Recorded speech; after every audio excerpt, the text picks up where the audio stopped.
नमस्कार। अब श्री रामचरितमानस के जो कांड चल रहा है, चतुर्थ कांड, सुंदरकांड का अंतिम प्रसंग है। श्वेत बांध रामेश्वरम में भगवान श्री राम ने मंदिर बनाकर शिवलिंग की स्थापना करके और पूजा करने के लिए ये कोशिश किया कि किसी ब्राह्मण को बुलाया जाए, कोई आचार्य को बुलाया जाए। तो आपस में ये विचार विमर्श हुआ, तय हुआ कि रावण से बढ़कर आचार्य कोई नहीं है।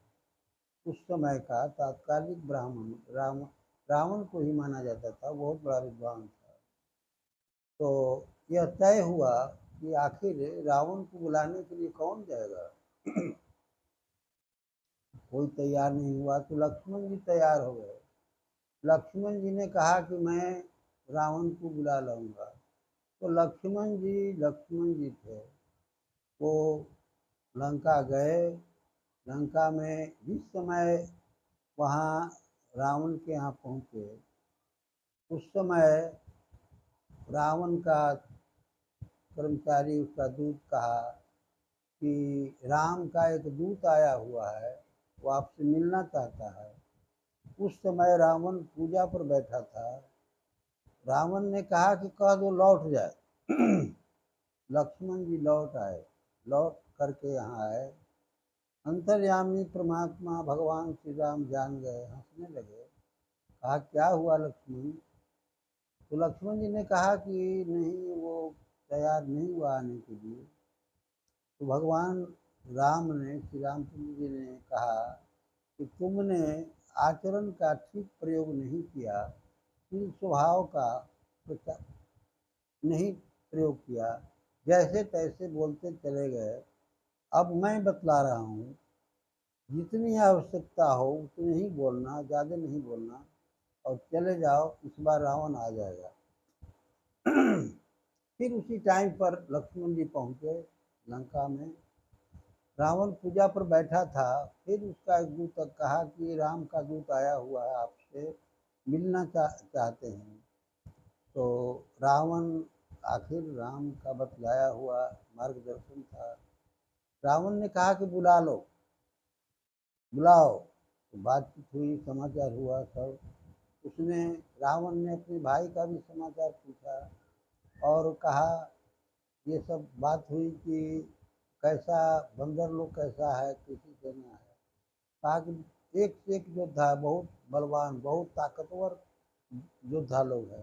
तो भयभीत हो रहा था। फिर भी पूजा, ब्राह्मण को चाहिए दक्षिणा, पूजा कराने के लिए वो रावण आया और पूजा हुई।